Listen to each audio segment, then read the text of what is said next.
عمران خان کے رشتہ دار ہوں، چاہے وہ ہماری پارٹی کے اندر لوگ ہوں، ٹکٹ ہولڈرز ہوں، ٹکٹ ہولڈرز کے رشتہ دار ہوں، سب کے اوپر ایک ظلم کا نظام شروع ہوا ہے۔ آڑ لی ہوئی ہے اس کی، یہ جو 9 مئی کی جو ہم سب کہہ رہے ہیں کہ تحقیقات ہونی چاہیے جنہوں نے کیا ہے، اس کے اوپر کوئی انڈیپینڈنٹ انویسٹیگیشن نہیں کرنی۔ وہ خود ہی فیصلہ کر لیا ہے، پہلے سے پلان ہوا تھا کہ جناب یہ آپ نے یہ کرنا ہے، یہ 4-5 جگہ آگ لگے گی اور اس کے آڑ میں لے کے تحریک انصاف کے پیچھے اور عمران خان کو غدار کہہ دو اور ان کے اوپر ساری پارٹی کو بند کر دو۔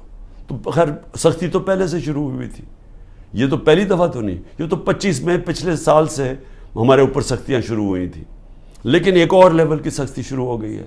لوگوں کے گھروں میں گھستے ہیں، یعنی چلیں گھر توڑ دیا، چلیں لوگوں کو جیلوں میں ڈال دیا، چلیں یہ بھی ٹھیک، لیکن گھر کی عورتوں سے جو ہو رہا ہے، مجھے ابھی تک بچوں سے جو ہو رہا ہے، میں تو ابھی تک یہ میرے ذہن میں یہ پوری طرح چیز اس کی کوئی مجھے سمجھ ہی نہیں آ رہی۔ میں اس کو سمجھنے کی کوشش کر رہا ہوں کہ یہ کون سا ذہن ہے جو یہ کر رہا ہے کہ لوگوں کے بچوں کے اوپر، اسکول کے بچوں کے اوپر ان کی دھمکیاں دیتے ہیں، عورتوں کے اوپر۔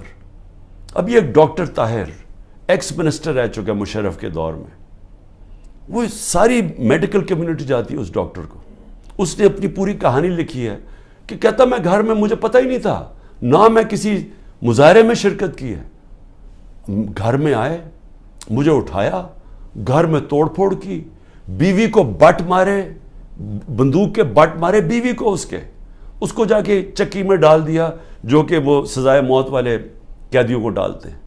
وہ اس کے 2 مریض تھے، ایک مرگی کی مریض تھی، ایک اس کو سٹروک ہو چکی تھی، وہ ڈاکٹر تھا، 10 دن اس کو وہاں بند کر دیا۔ یعنی کوئی اس میں ایسے کوئی حیوانوں کے آرڈرز دیے ہوئے ہیں کہ جو ملے اس کو پکڑ کے یہ ظلم شروع کر دو اس کے اوپر، لیکن عورتوں کے اوپر اس کی بیویوں کو بٹ مارے۔ وہ کہتا اس نے اپنا لکھا ہے، کہتا چلیں ٹھیک ہے، مجھے اٹھا کے مجھے کھینچ کے جس طرح کہ کوئی مجرم ہوتا ہے گھر سے نکالا انہوں نے، اور جس طرح گھسے رات کے 3 بجے، لیکن وہ بیوی کو بٹ مارنا، اس کے زخم کیے ہوئے ہیں۔ اور اسی طرح سارے یہ کہانیاں آتی ہیں کہ گھروں میں بیویوں عورتوں سے، عثمان ڈار کی والدہ سے بدتمیزی، اس کو دھکے دے رہے ہیں۔ یعنی یہ ہمارا دین تو خیر، یعنی وہ نبی صلی اللہ علیہ وسلم نے وہ ہدایتیں کی ہوئی تھیں کہ مخالفوں کے خلاف جنگ کے دوران، وہ بھی جنگ مخالف کے دوران، مخالف کے ساتھ، نہ ان کی عورتوں کو کچھ ہاتھ لگانا ہے، نہ ان کے بوڑھوں کو، نہ ان کے بچوں کو۔ یہ ہدایت تھی جنگ کے دوران۔ تو یہاں تو اپنے لوگوں سے کیا جا رہا ہے۔ ہم پڑھتے تھے یہ اخباروں میں کہ جی مقبوضہ کشمیر میں اس طرح گھروں میں گھستی ہے ہندوستان کی فوج، فلسطینیوں سے سنتے تھے، لیکن وہاں بھی عورتیں بچوں سے اتنا نہیں ہم نے سنا جو اب ہو رہا ہے۔ تو میں اس سے کیا، یعنی اس سے حاصل کیا ہوگا؟ یہ جو ظلم کر رہے ہیں لوگوں کے گھروں میں، گھر توڑ رہے ہیں، بزنسز بند کر رہے ہیں، آگے بے روزگاری ہے، لوگوں کی بزنسز بند کر رہے ہیں، وہ لوگ بے روزگار، اچھا پھر نوکروں کو اٹھا کے لے جاتے ہیں۔ مجھے ابھی یہ نہیں سمجھ آئی، وہ بیچارے نوکر جو اپنی بیوی بچوں کا پیٹ پال رہے ہیں، ان کو اٹھا کے لے جاتے ہیں اور ان کو مارتے ہیں، ان کے اوپر ظلم کرتے ہیں۔ میری بہن کا نوکر 20-25 سال سے ہمارا ہوتا تھا یا زمان پاک میں، رحیم خنسامہ جو تھا، اس کو میری بہن کے گھر آ کے اس کو اٹھا کے لے گئے، اس کے ڈرائیور کو بھی، لیکن اس کو انہوں نے ایسا بند کمرے میں رکھا، پتہ نہیں ابھی تک وہ وینٹیلیٹر سے اترا یا نہیں۔ 3 ہفتے وہ وینٹیلیٹر پہ رہا ہے، 3 ہفتے وہ اپنی زندگی موت کی جنگ لڑتا رہا۔ تو غریبوں سے بھی ظلم، تو اس سے کیا، اچھا اب اس سے کیا حاصل کیا ہو رہا ہے؟ میرا یہ اگلا سوال ہے۔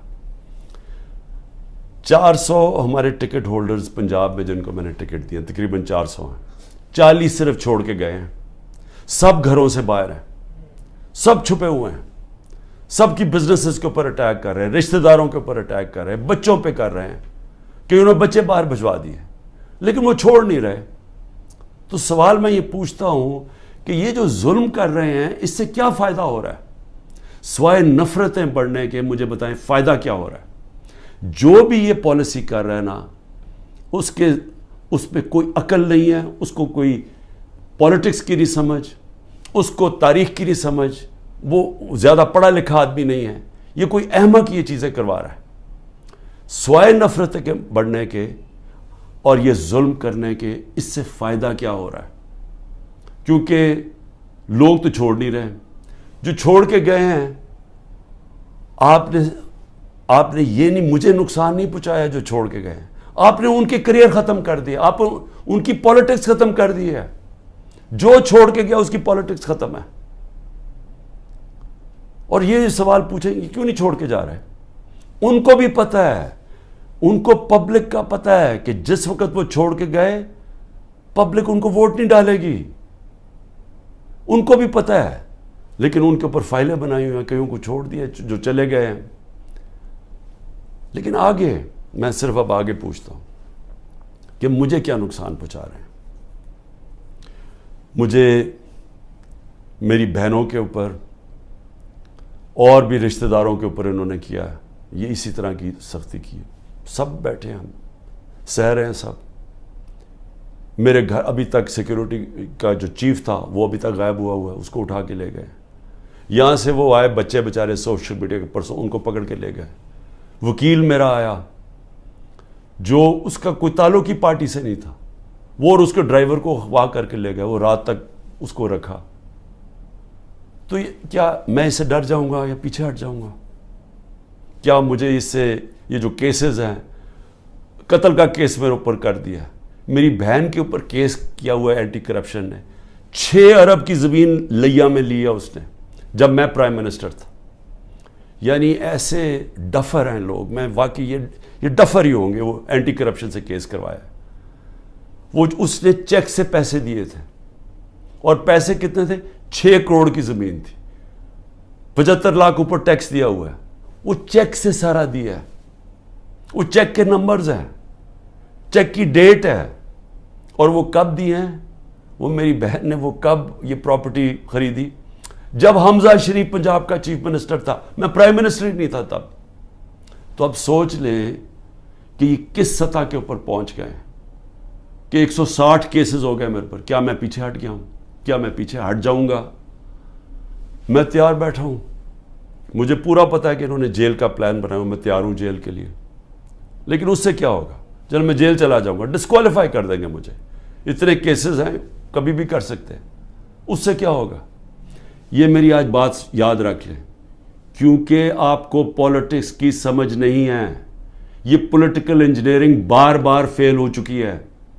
یہ جو آپ کرنے جا رہے ہیں، میری ذرا سن لیں بات، مجھے آپ ڈسکوالیفائی کریں گے، میں جیل میں ڈالو گے، تب بھی پی ٹی آئی جیتے گی۔ تحریک انصاف کا ووٹ بینک بڑھتا جا رہا ہے، یہ ظلم کی وجہ سے اور لوگ ہمارے ساتھ آ گئے ہیں۔ لوگ چھوڑ اس لیے نہیں رہے، لوگوں کو بھی پتہ ہے، نیچے سے پتہ ہے، پبلک ان کے ساتھ کھڑی ہے۔ ورکر کیوں نہیں چھوڑ کے جا رہا؟ ورکر جیلوں سے نکلتا ہے، اس کو سوچیں بری طرح رکھتے ہیں، وہ عدالت میں جاتا ہے، تحریک انصاف زندہ باد کے دعوے لگاتا ہے، وہ کیوں نہیں چھوڑا؟ کیونکہ قوم جب ایک نظریے کے ساتھ کھڑی ہو جائے، آپ ڈنڈے مار کے ان کو نظریہ نہیں ان سے نکال سکتے۔ یہ جو بھی پالیسی بنائی ہوئی ہے ظلم کرنے کی، یہ فیل ہو گئی ہے، یہ پالیسی کامیاب نہیں ہو سکتی۔ آپ جب بھی الیکشن کروائیں گے، میرے سے آج لکھ کے لے لیں، تحریک انصاف سویپ کرے گی، بلکہ آپ نے پی ڈی ایم کا جنازہ نکال دیا ہے، آپ نے ان پارٹیز کو بالکل جو رہی صحیح کسر رہی ختم کر دی ہے، یہ اب الیکشن ہی نہیں لڑنے کے قابل۔ یہ وہ الیکشن کوشش کریں گے، وہ جو ابھی کراچی کے اندر وہ جو میئر کا الیکشن ہوا ہے، اس ٹائپ الیکشن، وہ میئر کا الیکشن تو ہو سکتا ہے انڈائریکٹ، جب جنرل الیکشن ہوگا اس ملک میں 25 کروڑ لوگوں کا، وہ کوئی کنٹرول نہیں اس کو کر سکتا، جب بھی آپ الیکشن کروائیں گے ہارنا ہے۔ لیکن یہ ملک کا کیا بن رہا ہے؟ میں تو صرف اس لیے آج پوچھ رہا ہوں، میں بار بار ڈائلاگ کی بات اس لیے کرتا ہوں، مجھے اپنے ملک کی فکر پڑی ہوئی ہے، مجھے اپنی فکر نہیں ہے، کیونکہ جو بھی آپ کریں گے، مجھے یہ اللہ جب قوم ساتھ کھڑی ہے تو مجھے کس چیز کی فکر ہے؟ لیکن ملک کی فکر ہے کیونکہ ملک ہم لیبنان کی طرف تیزی سے جا رہے ہیں. ہمارا ملک تیزی سے نیچے جا رہا ہے. اور سب سے خوفناک جب ایک قوم کے لوگوں کی امید ختم ہو جائے. اور یہ جو بات کی خواجہ آصف نے اوورسیز پاکستانی کی, یہ میری بات یاد رکھنا کہ جب بھی یہ ملک انشاءاللہ ایک دن ہم کھڑا کریں گے, اوورسیز پاکستانیز کے کندھوں کے اوپر کھڑا ہوگا. اس نے اتنی سٹپڈ بات کی کیونکہ اس میں کم عقل کا آدمی ہے. اس نے یہ کہا کہ جناب وہ جنازے صرف دفنانے آتے ہیں یہاں. اس کو یہ نہیں پتا کہ جب خواجہ آصف اور نواز شریف اور زرداری جیسے لوگ اس ملک کے اوپر بیٹھے ہوں گے تو وہ اس ملک کے اندر کبھی اپنا پیسہ انویسٹ نہیں کریں گے, سرمایہ کاری نہیں کریں گے. وہ لوگ ہیں, وہ تب اس ملک کے اندر پیسہ لے کے آئیں گے جب رول آف لا آئے گا, جب اس ملک میں انصاف کا نظام ٹھیک ہوگا, جب عدالتوں کے اوپر ان کو اعتماد ہوگا, جب ان کو یہ پتا ہوگا کہ جب ان کا جو سرمایہ کاری کریں گے تو یہاں کا عدالتی نظام ان کو تحفظ دے گا ان کی سرمایہ کاری کو. یا تو سپریم کورٹ کا فیصلہ نہیں مانتی گورنمنٹ, یا تو عدالتوں کے فیصلے نہیں مانتی, پولیس ہی نہیں مانتی ان کے فیصلے. کس نے پیسہ لے کے آنا ہے پاکستان؟ تو وہ پھر اپنے جنازے ہی دفنائیں گے نا یہاں. اصل میں پیسہ پڑا ہوا ہے, ورکرز ہمارے ریمیٹنسز آتی ہیں ہماری مڈل ایسٹ سے, سعودی عربیہ سے, یو اے ای سے سب سے زیادہ. لیکن جو سرمایہ کاری سب سے زیادہ آئے گی وہ آئے گی امریکہ, یورپ سے اور برطانیہ سے, کیونکہ ان کے پاس اصل پیسہ پڑا ہوا ہے. صرف 16,000 پاکستانی امریکن ڈاکٹرز کی جو ورتھ ہے وہ $200 ارب ہے. تو جب ہم ماحول ٹھیک کریں گے تو وہ پیسہ آئے گا. یہاں تو جنگل کا قانون ہے, یہاں جو حالات دیکھ رہے ہیں, یہاں تو لوگ چھوڑ کے جا رہے ہیں ملک, تو پیسہ کس نے لے کے آنا ملک میں؟ تو ہم تو وہ چیزیں کر رہے ہیں جس سے ملک کو ہم تباہی کی طرف دھکیل رہے ہیں. ہم تو وہ دشمنوں کا کام کر رہے ہیں اس وقت پاکستان میں. اس لیے میں آخر میں کہتا ہوں ابھی بھی وقت ہے, بات چیت کریں. اگر تو آپ کے پاس کوئی گیم پلان ہے کہ عمران خان کو اگر ہم نکال کے تو ہمارا ملک ٹھیک ہو جائے گا, وہ مجھے بتائیں, میں پیچھے ہٹ جاتا ہوں.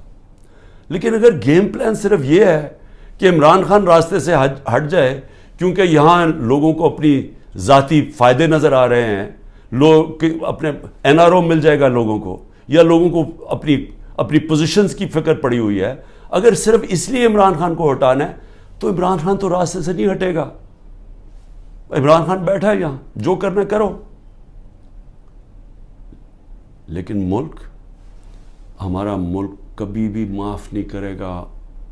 یہ تاریخ نوٹ کر رہی ہے جو لوگ کر رہے ہیں اس ملک کے ساتھ, جو انہوں نے حکومت گرا کے سازش کے تحت جو کیا ہے ملک کے ساتھ, یہ سارا تاریخ کا حصہ بن گیا ہے اور یہ قوم بھولے گی نہیں ان کو. پاکستان پائندہ باد.